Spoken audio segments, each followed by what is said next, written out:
ಶೆಟ್ಟರ್ಗೆ ಬಿಜೆಪಿಯಲ್ಲಿ ಶಾಕ್ ಮೇಲೆ ಶಾಕ್. ಬಿಜೆಪಿಯಲ್ಲಿ ಶೆಟ್ಟರ್ಗೆ ಮತ್ತೆ ಸಿಗ್ತಿಲ್ವ ಗೌರವ? ಬಿಜೆಪಿಗೆ ಹೋಗಿ ತಪ್ಪು ಮಾಡಿದ್ರ ಶೆಟ್ಟರ್? 2 ವಾರಗಳ ಹಿಂದೆ ಕಾಂಗ್ರೆಸ್ನಿಂದ ಬಿಜೆಪಿಗೆ ವಾಪಸ್ ಹೋದ ಮಾಜಿ ಸಿಎಂ ಜಗದೀಶ್ ಶೆಟ್ಟರ್ ಅವರಿಗೆ ಮಾಧ್ಯಮಗಳಲ್ಲಿ ಮಾತ್ರವೇ ಹೆಚ್ಚು ಹೈಪ್ ಸಿಕ್ತು.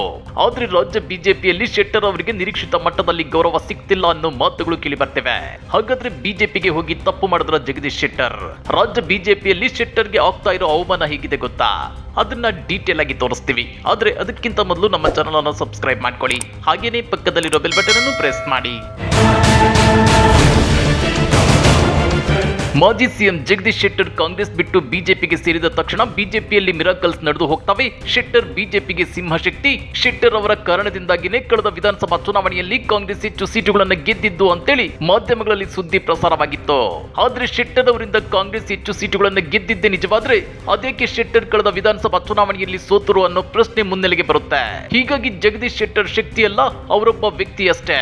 ಇದರಿಂದ ಬಿಜೆಪಿಗೆ ವಾಪಸ್ ಕರೆಸಿಕೊಂಡ ಬಿಜೆಪಿ ನಾಯಕರು ಈಗ ಶೆಟ್ಟರ್ ಅವರಿಗೆ ಯಾವುದೇ ಗೌರವವನ್ನು ಕೊಟ್ಟಿಲ್ಲ ಅನ್ನೋ ಮಾತುಗಳು ಹರಿದಾಡ್ತಿವೆ. ಬಿಜೆಪಿಗೆ ವಾಪಸ್ ಹೋಗಿ 15 ದಿನ ಕಳೆದ್ರು ಶೆಟ್ಟರ್ ಅವರ ಬೆಂಬಲಿಗರು ಬಿಜೆಪಿ ಸೇರಿಲ್ಲ. ಶೆಟ್ಟರ್ ಬೆಂಬಲಿಗ ಕಾರ್ಯಕರ್ತರನ್ನ ಬಿಜೆಪಿಗೆ ಕರೆಸಿಕೊಳ್ಳುವ ಆಸಕ್ತಿ ಮತ್ತು ಮುತುವರ್ಜಿ ರಾಜ್ಯ ಬಿಜೆಪಿ ನಾಯಕರಿಗಿಲ್ಲ ಎನ್ನಲಾಗ್ತಿದೆ.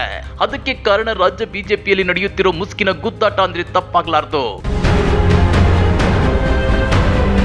ಹೌದು ವೀಕ್ಷಕರೇ, ಜಗದೀಶ್ ಶೆಟ್ಟರ್ ತಾವು ಬಿಜೆಪಿ ಸೇರ್ಪಡೆಯಾದ ನಂತರ ಸ್ವತಃ ಮನೆಗೆ ಬಂದಿದ್ದೇನೆ, ಅಲ್ಲಿರುವವರೆಲ್ಲರೂ ನಮ್ಮ ಮನೆಯ ಸದಸ್ಯರೇ ಆಗಿದ್ದಾರೆ ಅಂತ ಹೇಳಿದ್ರು. ಆದ್ರೆ ಮನೆಯ ಹಿರಿಯ ಮನೆಗೆ ವಾಪಸ್ ಬಂದ್ರು ಸ್ವತಃ ಬಿಜೆಪಿ ಸದಸ್ಯರಲ್ಲಿ ಅಂತಹ ಹೇಳಿಕೊಳ್ಳುವ ಹುಮ್ಮಸ್ಸು, ಸಂಭ್ರಮ ಮಾತ್ರ ಈವರೆಗೂ ಕಾಣಿಸುತ್ತಿಲ್ಲ ಅನ್ನೋದು ಮುಚ್ಚಿಟ್ಟ ಸತ್ಯವೇನೂ ಅಲ್ಲ. ಯಾಕಂದ್ರೆ ಬಿಜೆಪಿಗೆ ಸೇರ್ಪಡೆಯಾದ ನಂತರ ಜಗದೀಶ್ ಶೆಟ್ಟರ್ ಅವರು ಹುಬ್ಬಳ್ಳಿಗೆ ಆಗಮಿಸಿದಾಗ ಸ್ಥಳೀಯ ಯಾವ ಮುಖಂಡರು ಸ್ವಾಗತಕ್ಕೆ ಬರಲಿಲ್ಲ.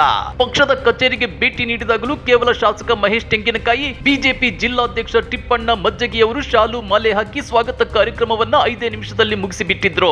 ಕೇಂದ್ರ ಸಚಿವ ಪ್ರಹ್ಲಾದ್ ಜೋಶಿ ಮತ್ತು ಶಾಸಕ ಅರವಿಂದ್ ಬೆಲ್ಲದವರು ಊರಲ್ಲಿದ್ರು, ಈ ಕಾರ್ಯಕ್ರಮಕ್ಕೆ ಆಗಮಿಸಿರಲಿಲ್ಲ. ಇನ್ನ 9 ತಿಂಗಳ ನಂತರ ಪಕ್ಷದ ಕಚೇರಿಗೆ ಆಗಮಿಸಿದ ಮಾಜಿ ಸಿಎಂ ಜಗದೀಶ್ ಶೆಟ್ಟರ್ ಅವರನ್ನ ಸೌಜನ್ಯಕ್ಕಾದರೂ ಕುಳಿತುಕೊಳ್ಳಲು ಕಚೇರಿಯಲ್ಲಿ ವ್ಯವಸ್ಥೆ ಮಾಡಿರಲಿಲ್ಲ. ಒಂದೆರಡು ಮಾತನಾಡಲು ಸಹ ಅವಕಾಶ ಮಾಡಿಕೊಡ್ಲಿಲ್ಲ. ಶೆಟ್ಟರ್ ಜೊತೆ ಬಂದ ಇತರ ಮುಖಂಡರಿಗೆ ಒಂದು ಮಾಲೆ ಸಹ ಹಾಕಲಿಲ್ಲ. ಶೆಟ್ಟರ್ ಜೊತೆಯಲ್ಲಿ ಕಾಂಗ್ರೆಸ್ಗೆ ರಾಜೀನಾಮೆ ನೀಡಿದ್ರು, ತಮಗೆ ಈವರೆಗೆ ಯಾವುದೇ ಮಾನ್ಯತೆ ನೀಡಿಲ್ಲ. ಈ ಎಲ್ಲ ಬೆಳವಣಿಗೆಗಳು ಶೆಟ್ಟರ್ ಹಾಗೂ ಅವರ ಬೆಂಬಲಿಗರಲ್ಲಿ ಅಸಮಾಧಾನವನ್ನ ಉಂಟು ಮಾಡಿದೆ ಅಂತ ಹೇಳಲಾಗುತ್ತಿದೆ. ತಮ್ಮ ಗಮನಕ್ಕೆ ತರದೆ ದೆಹಲಿ ಮಟ್ಟದಲ್ಲಿ ಹೈಕಮಾಂಡ್ ನಾಯಕರು ಖುದ್ದಾಗಿ ಶೆಟ್ಟರ್ ಅವರನ್ನ ಪಕ್ಷಕ್ಕೆ ವಾಪಸ್ ಕರೆತಂದಿದ್ದಾರೆ. ಇದು ಕಳೆದ ವಿಧಾನಸಭಾ ಚುನಾವಣೆಯಲ್ಲಿ ಶೆಟ್ಟರ್ ವಿರುದ್ಧ ಬದ್ಧ ವೈರಿಗಳಂತೆ ಸೆಣಸಾಡಿದ್ದ ಸ್ಥಳೀಯ ಮುಖಂಡರ ಅಸಮಾಧಾನಕ್ಕೂ ಕಾರಣವಾಗಿದೆ. ಇದೇ ಕಾರಣಕ್ಕೆ ಜಗದೀಶ್ ಶೆಟ್ಟರ್ ಅವರಿಗೆ ಮತ್ತಷ್ಟು ಮುಜುಗರ ಉಂಟು ಮಾಡುವ ಉದ್ದೇಶದಿಂದಲೇ ಅವರ ಬೆಂಬಲಿಗರನ್ನ ಬಿಜೆಪಿ ಪಕ್ಷಕ್ಕೆ ಕರೆತರುವ ಕೆಲಸ ಮಾಡುತ್ತಿಲ್ಲ ಎನ್ನಲಾಗ್ತಿದೆ.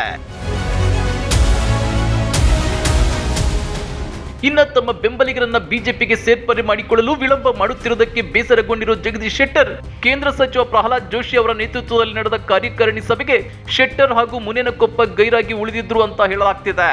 ಶೆಟ್ಟರ್ ಗೈರಾಗಿರೋದನ್ನ ಗಂಭೀರವಾಗಿ ತೆಗೆದುಕೊಂಡ ಕೇಂದ್ರ ಸಚಿವ ಪ್ರಹ್ಲಾದ್ ಜೋಶಿ ಅವರು ಅದೇ ದಿನ ರಾತ್ರಿ ಖಾಸಗಿ ಹೋಟೆಲ್ನಲ್ಲಿ ಕಾರ್ಯಕಾರಿಣಿ ಸದಸ್ಯರು, ಶಾಸಕರು ಹಾಗೂ ಪಕ್ಷದ ಪದಾಧಿಕಾರಿಗಳ ಜೊತೆ ಶೆಟ್ಟರ್ ಅವರನ್ನು ಕರೆಸಿ ಚರ್ಚೆ ನಡೆಸಿದಾಗ ಶೆಟ್ಟರ್ ಅವರು ತಮ್ಮ ಬೆಂಬಲಿಗರನ್ನ ಸೇರ್ಪಡೆ ಮಾಡಿಕೊಳ್ಳದಿರುವ ಬಗ್ಗೆ ಅಲ್ಲಿಯೂ ಅಸಮಾಧಾನವನ್ನ ವ್ಯಕ್ತಪಡಿಸಿದ್ದಾರೆ.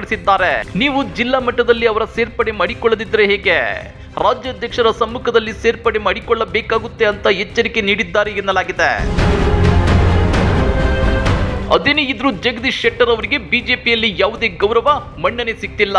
ಹೀಗಾಗಿ ಅವರಿಗೆ ಕಾಂಗ್ರೆಸ್ ತೊರೆದು ತಪ್ಪು ಮಾಡಿದ್ವಾ ಅನ್ನೋ ಭಾವನೆ ಮೂಡಿದ್ರೂ ಅಚ್ಚರಿ ಇಲ್ಲ. ಈ ಬಗ್ಗೆ ನೀವೇನಂತೀರಾ? ಕಮೆಂಟ್ ಮಾಡಿ, ವಿಡಿಯೋ ಲೈಕ್ ಮಾಡಿ, ಶೇರ್ ಮಾಡಿ.